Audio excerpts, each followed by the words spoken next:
नमस्कार विद्यार्थी मित्रांनो, मी खेमराज चामोर्शीकर तुमचं सर्वांचं टेक्स्टबुक सुपर कोचिंग मध्ये स्वागत करतोय। बघा, परीक्षा अगदी जवळ आलेली आहे आणि 9 नोव्हेंबरला आपली राज्यसेवा पूर्व परीक्षा आहे। पण आता या पिरियड मध्ये नेमका आपल्याला काय अभ्यास करायला पाहिजे? अभ्यास पाहिलं तर विशेष नवीन तर काही करायचं नाहीच आहे। आणि बऱ्याच विद्यार्थ्यांना या पिरियड मध्ये होतो काय तर फोमो होतो, राईट? फोमो म्हणजेच काय तर फिअर ऑफ मिसिंग आउट, की काहीतरी सुटून जाईल, त्यामुळे काय तर ते नवीन नवीन हा डेटा घेतील, ते नोट्स घेतील आणि सर्व वाचत बसतील। असंच मला काही विद्यार्थ्यांचे मेसेज पण आले, मी तुम्हाला विथ प्रूफ ते दाखवतोय आज। तर विशेष आहे काय की या फोमोच्या चक्करमध्ये आपण काय तर बऱ्याचदा नवीन काहीतरी अभ्यास करतो। पण लक्षात ठेवा की आता हा जो पिरियड आहे ना, हा नवीन अभ्यास करण्याचा नाही आहे।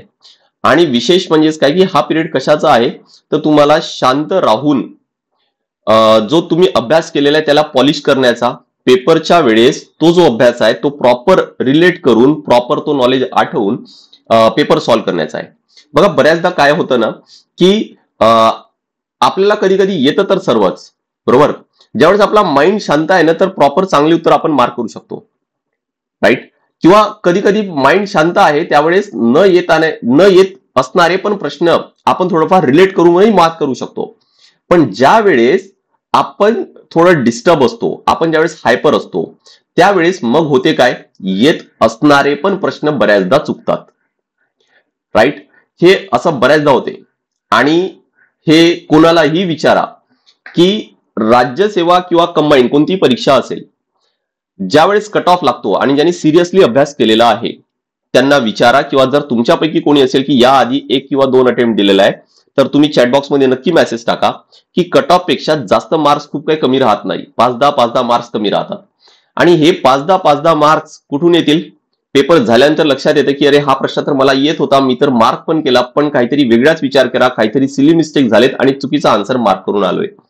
कधी ते घाई झालेली असती, कधी विचार आपण प्रॉपर करत नाही म्हणून चुकलेले असतं। म्हणजेच काय की हे सर्व प्रॉब्लेम्स आणि हे सिली मिस्टेक जर कमी झाले ना, सहज काय तर आपण कट ऑफ क्लिअर करू शकतो। मग आता मला सांगा की हे सिली मिस्टेक्स पेपरच्या वेळेस, एक्झामच्या वेळेस कसे कमी करता येईल? ओनली वन ऑप्शन, फक्त एकच पर्याय आहे, तो म्हणजेच काय की आपल्याला आपला माइंड हा शांत, स्टेबल, काम असायला पाहिजे, तरच हे शक्य आहे। कमीत कमी चुका तरच होऊ शकतात। म्हणून आपण काय म्हणू की आपल्या माइंडला हा आपला एक सर्वात मोठा शस्त्र आहे। मी यासोबत हे पण म्हणणार की याचा प्रॉपर वापर नाही केला तर हाच आपला सर्वात मोठा शत्रू पण होतोय, राईट? पर शस्त्र कधी होणार आहे, जर तो स्टेडी आहे, काम आहे, शांत आहे, तरच आपण त्याचा प्रॉपर वापर करू शकणार आहोत। ठीक आहे, तर आज आपण आपल्या माइंडला कसं शांत ठेवता येईल, नेमकं एक्झामच्या वेळेस, पेपरच्या वेळेस कसे ते सॉल्व्ह करायचे, ऑलरेडी पेपर कसं सॉल्व्ह करायचं वगैरे ऑलरेडी मी एक व्हिडिओ घेतलेला आहे, राऊंड स्ट्रॅटेजी त्यामध्ये सांगितलंय, ते नक्की बघा। पण आज माइंड, मानसिक, ज्याला सायकोलॉजिकल आपण म्हणू, त्याबद्दल थोडंफार आज डिस्कस करणार आहोत। ठीक आहे, चला, माझा नंबर आहे 8793382448। तुम्हाला कोणतेही क्वेरीज आहेत तर या नंबरला कॉन्टॅक्ट करता येईल। ठीक आहे, व्हॉट्सअप ग्रुप सुद्धा आपण सायन्ससाठी डेडिकेटेड तयार केलेला आहे। व्हॉट्सअप ग्रुपसाठी मला या नंबरला मेसेज करा आणि टेलिग्रामसाठी या नंबरला टेलिग्राम जाऊन सर्च करा। सोबत इंस्टाग्रामला पण तुम्ही खेमराज चामोर्शीकर सर्च करू शकता, तिथे पण माझा अकाउंट आहे, तो मिळेल। ठीक आहे, बॅच आपल्याकडे आहे काय, बॅच साठी सुद्धा माझ्याच नंबरला कॉन्टॅक्ट करायचंय। यशोदय बॅच आहे एमपीएससी आणि यूपीएससी साठी, कारण सिलेबस आता सेमच आहे। आणि कंबाईनची सुद्धा बॅच आहे, जी आता रिसेंटली लॉन्च झालेली आहे। प्रिलिम आणि मेन्स सर्व यामध्ये कव्हर होईल, मेन्सची इंग्लिश मराठी सुद्धा यामध्ये कव्हर होईलच। ठीक आहे, चला आधी आपण मुद्द्याकडे वळू। बघा, आता जे तुम्हाला सांगितलं मी की फोमो असतो, बऱ्याच विद्यार्थ्यांना काय असतो तर फोमो। आता हाच मेसेज बघा इथं की हॅलो गुड इव्हनिंग सर, एका विद्यार्थ्यांनी मेसेज केलाय, I need some help regarding the 9th November MPSC pre, it's my second attempt, first was not properly prepared. ठीक आहे, आता मला इकॉनॉमिक्स आणि करंटचा स्कोर कसा वाढवू कळत नाहीये।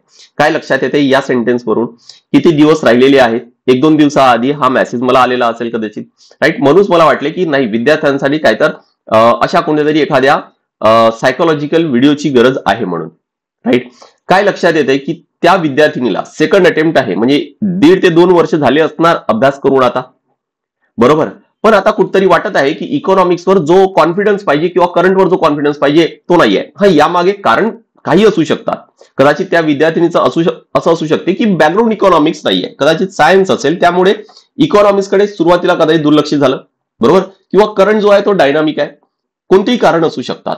पण आता या मोमेंटला जर आपण विचार केला तर इकॉनॉमिक्स आणि करंट यामध्ये चांगले मार्क्स घेण्याच्या चक्करमध्ये, कारण त्या विद्यार्थ्यांना नक्कीच हे वाटत आहे काय की कुठेतरी सुटून जाईल, फिअर ऑफ मिसिंग आउट ज्याला म्हणतात, हे सुटून जाईल ही भीती आहे. पण या चक्करमध्ये जे झालेले आहे ते पॉलिश करायचं राहून जातं.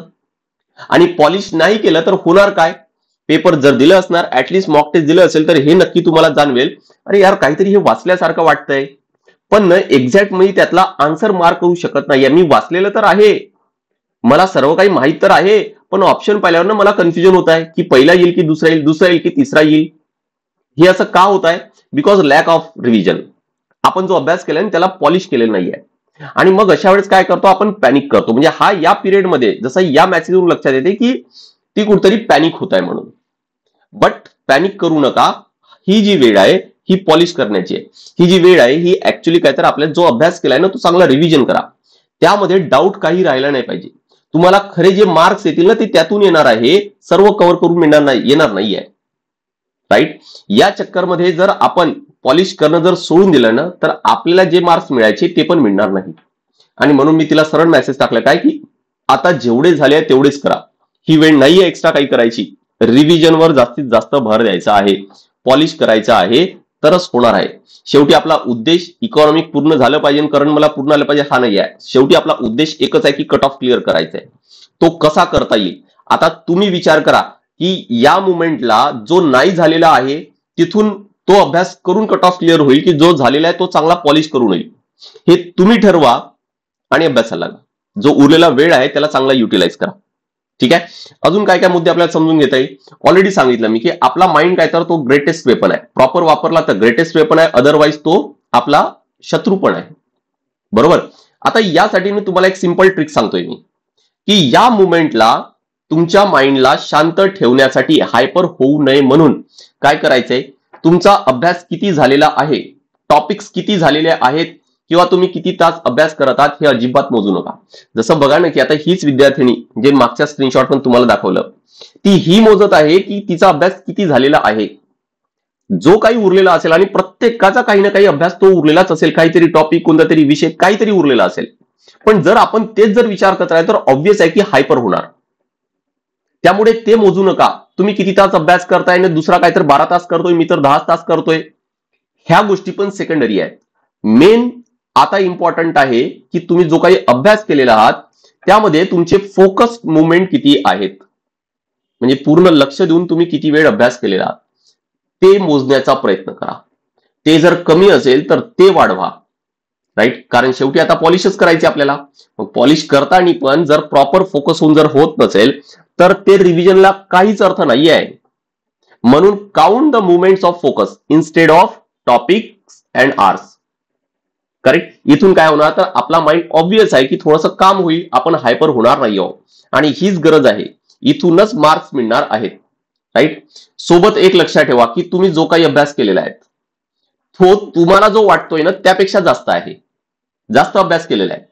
कारण तुम्हाला हे वाटत आहे की तुमचा अभ्यास किती झालाय, जेवढे तुम्ही नोट्स काढलेले आहेत, जेवढे काही हायलाइट केलेले आहेत, बस तेवढेच. अरे मला सांगा की तुम्ही वर्षभर किंवा 6 महिने जर अभ्यास केला असता तर काय एवढंच अभ्यास केला का, एवढंच वाचले का? युट्यूबवर किती व्हिडिओज पाहिलेले आहेत स्वतःला विचारा. क्लासेस केले असणार, काहीतरी शब्द काहीतरी कानावरून गेलेले आहेत, डोळ्याखालून गेलेले आहेत काही. बरोबर की नाही. म्हणजे तुम्हाला जो वाटतोय तो त्यापेक्षा तुम्ही खरंच जास्त अभ्यास केलाय. त्यामुळे स्वतःचा प्रिपरेशनवर विश्वास ठेवा.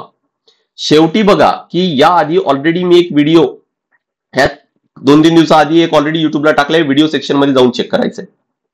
या आधी सप्टेंबरमध्ये ज्यावेळेस एक्झाम होणार होती तेव्हा पण एक व्हिडिओ घेतलेला आहे की एक्झाम पेपर जो आहे तो नेमका कसा अटेम्प्ट करायचा आहे तो.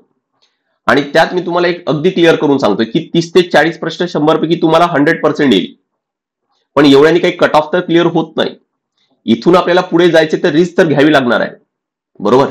आणि फार कमी प्रश्न असे असतात की जे आपण जसं वाचले तसे प्रश्न तयार केलेले आहेत, किंवा जे प्रश्न सॉल्व्ह केलेले आहेत रेअरली एखादा प्रश्न तसा पेपरमध्ये पाहायला मिळेल.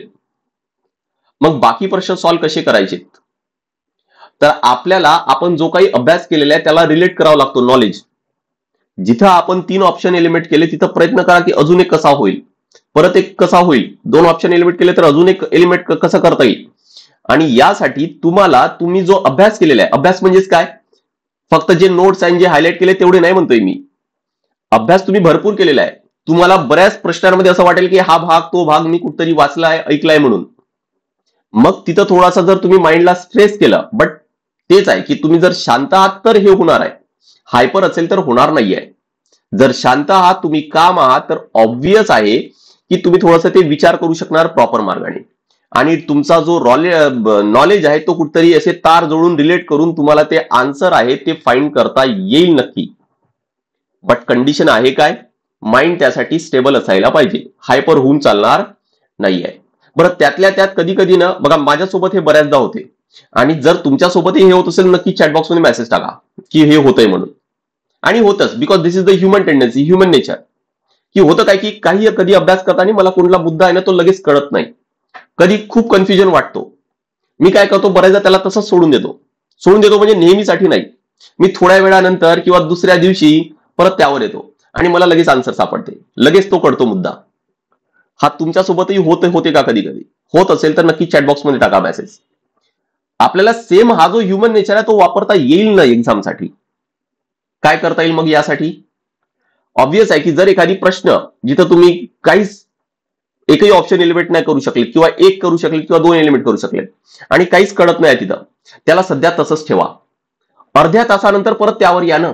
मी ऑलरेडी राऊंड स्ट्रॅटेजी काय असते ते डिस्कस केलंय, तर दुसऱ्या राऊंडमध्ये किंवा तिसऱ्या राऊंडमध्ये परत तुम्हाला तिथं येता येईल आणि मग आन्सर सापडतो. बऱ्याचदा असं होईल, जर तुम्ही हे मॉक टेस्ट मध्ये जर ट्राय केलं असणार राऊंड स्ट्रॅटेजी, तुम्हाला चांगला अनुभव आला असेल, मग हा ह्युमन नेचरचा बेनिफिट फायदा आहे तो करून घ्या ना तुम्ही, का नाही?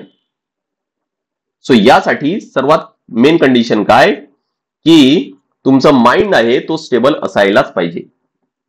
करेक्ट. नेक्स्ट लास्टला तर मी फक्त एवढंच म्हणणार की तुमचा जर पर्पज जर क्लिअर असेल की तुम्हाला अधिकारी बनायचंय तर का बनायचंय, तर जे म्हणतात ना की पुरी कायनात उसके पीछे लग जाती है, बस तसंच होईल. तुमचा जर पर्पज जर क्लिअर आहे, तुमचा मोटिवेशन जर क्लिअर आहे, तर ऑटोमॅटिक अभ्यास होतो, ऑटोमॅटिक एनर्जी आहे ती येते आणि आपण ऑटोमॅटिक प्रॉपर मार्गाने जातो. आता हे एक्सप्लेन करून सांगितलं तर काहीतरी वाटेल की काहीतरी फेकतायत म्हणून, पण ही सर्व आता अनुभवाची गोष्ट आहे. ट्राय करून बघा, तुमच्या बऱ्याच म्हणजे पूर्ण लाईफ आपल्याकडे पडलेलं आहे की पर्पज जर क्लिअर आहे, आपण पूर्ण मेहनत जर करतोय तर होते ती गोष्ट. आणि ज्यावेळेस नाही होत त्यावेळेस वाटतं नक्की की कुठतरी कमी राहिलेली आहे म्हणून. मला पण अजूनही मला माहिती आहे की माझी कुठं कमी राहिलेली होती म्हणून. तर तुमचा पर्पज जर क्लिअर असेल तर तुमच्यामध्ये नक्की ती एनर्जी आहे, नॅचरली ती फ्लो होणार आहे. राईट. सो चला, इथं मी थांबवतोय. शेवटी ऑल द व्हेरी बेस्ट. जो झालेला आहे अभ्यास त्यावर तुम्ही विश्वास ठेवा, तुमच्या प्रिपरेशनवर विश्वास ठेवा. नक्की तुम्ही भरपूर अभ्यास केलेला आहे, 2-3 वेळा तुमची रिडिंग झाली असेल, 2-3 वेळा पीवायक्यू सॉल्व्ह केलं असेल, मॉक टेस्ट जर तुम्ही दिलेली असणार तर तुम्हाला काळजी करण्यासारखं काही नाहीये. हा, जर तुम्ही काळजी केली, जर तुम्ही हायपर झाले तर याचे दुष्परिणाम पाहायला मिळतील, एवढं तर नक्की आहे. करेक्ट. चला, हा, आणि शेवटी जाता जाता अजून एक sentence, don't wish for easy papers, wish for the strength. Easy paper जर आला तर तो सर्वांसाठी असेल ना, पण जर तुम्हाला स्ट्रेंथ जर मिळत असेल तर ती फक्त तुम्हाला मिळणार आहे. म्हणून don't wish for easy papers, wish for the strength to face any paper. कोणताही पेपर फेस करण्यासाठी स्ट्रेंथ मिळवण्याचे प्रयत्न करा. करेक्ट. चला, मी माझा नंबर इथं शेअर करतोय परत, 8793382448. कोणतेही क्वेरीज आहेत तर या नंबरला कॉन्टॅक्ट करता येईल. बॅचेस साठी माहिती जरी मिळवायची असेल डायरेक्ट माझ्या नंबरला कॉन्टॅक्ट करा, कॉल करा, मेसेज करा. व्हॉट्सअपला सुद्धा सेम नंबर आहे. इथं गुगल फॉर्म दिलेला आहे, ही फाईल डाउनलोड करा. गुगल फॉर्म तिथं मिळेल, तिथं क्लिक केल्यानंतर तुम्हाला गुगल फॉर्मवर जाता येईल. तिथं पूर्ण माहिती भरल्यानंतर तुम्हाला गुगल बॅचची माहिती आहे ती पण मिळेल. करेक्ट. यशोदय बॅच आहे आपली एमपीएससी आणि युपीएससी साठी. यामध्ये आपण बेसिक म्हणजे एनसीआरटी पासून कव्हर करू. एनसीआरटी बॅच तशी वेगळी आहे, पण इथं आपण कॉम्प्लिमेंटरी देतोय, कारण त्याशिवाय तर आपण पुढे जाऊ शकणार नाही. आपल्याला आन्सर रायटिंग पण करायची आहे, म्हणजे बेसिक तर क्लिअर असायलाच पाहिजे. फर्स्ट और मेंटॉरशिप इथं तुम्हाला फ्री ऑफ कॉस्ट मिळत आहे. लाईफ टाइम साठी ही तुम्हाला बॅच मिळणार आहे. म्हणजे आता तर तुम्हाला क्लासेस आहेत, बॅचेस आहेत, ते तर पाहता येईल, पण पुढे येणाऱ्या पण त्या सर्वच पाहता येणार आहे. सोबत तुम्हाला या बॅच मध्ये 18 बुक्स पण मिळत आहे. या व्यतिरिक्त सर्व बॅचेस म्हणजे यशोदय बॅच या व्यतिरिक्त इतर सर्व बॅचेस, त्या सर्व बॅचेस मध्ये तुम्हाला ईएमआय फॅसिलिटी आणि भरपूर डिस्काउंट मिळतेच. ठीक आहे. आता डिस्काउंट किती मिळत आहे फायनल फीस किती असेल किंवा ईएमआय मध्ये भरलं तर किती दर महिन्याला भरावं लागेल, त्या सर्व माहितीसाठी माझा नंबर मी दिलेला आहे. करेक्ट. सोबत ग्रुप बी ग्रुप सी ची पण बॅच आहे. प्री आणि मेन्स सर्व यामध्ये कव्हर होईल. 3 plus courses, 400 plus mock test, 240 plus study notes आणि 1000 प्लस टॉपिक वाईज एमसीक्यू सर्व इथं कव्हर होईल. या व्यतिरिक्त इतर जे वैशिष्ट्य इथं स्क्रीनवर दिसत आहे तुम्हाला, टॉपिक वाईज टेस्ट आहे, एमसीक्यू प्रॅक्टिस आहे, स्टडी मटेरियल आहे, पीडीएफ स्वरूपात आहे, वेळोवेळी अधिकाऱ्यांचे मार्गदर्शन आहे, हे सर्व तुम्हाला या बॅचमध्ये मिळेलच. माझा नंबर स्क्रीनवर आहेच, नक्की नोट करून ठेवा. व्हॉट्सअप ग्रुप जॉईन करायचा आहे तर मला मेसेज टाका. इंस्टाग्रामला पण तुम्ही कनेक्ट करू शकता आणि रेग्युलर माझ्या सेशनचे अपडेट्स आहेत, पीडीएफ आहेत, हे टेलिग्रामला शेअर करतो. खेमरा सर _ टेक्स्टबुक सर्च करायचंय. यस, आणि चॅनल आहे टेलिग्राम चॅनल, तो जॉईन करायचा आहे. चला, आय होप की क्लिअर झालं असेल. सो नेक्स्ट सेशनला भेटूया. This is all from my side. Thank you very much.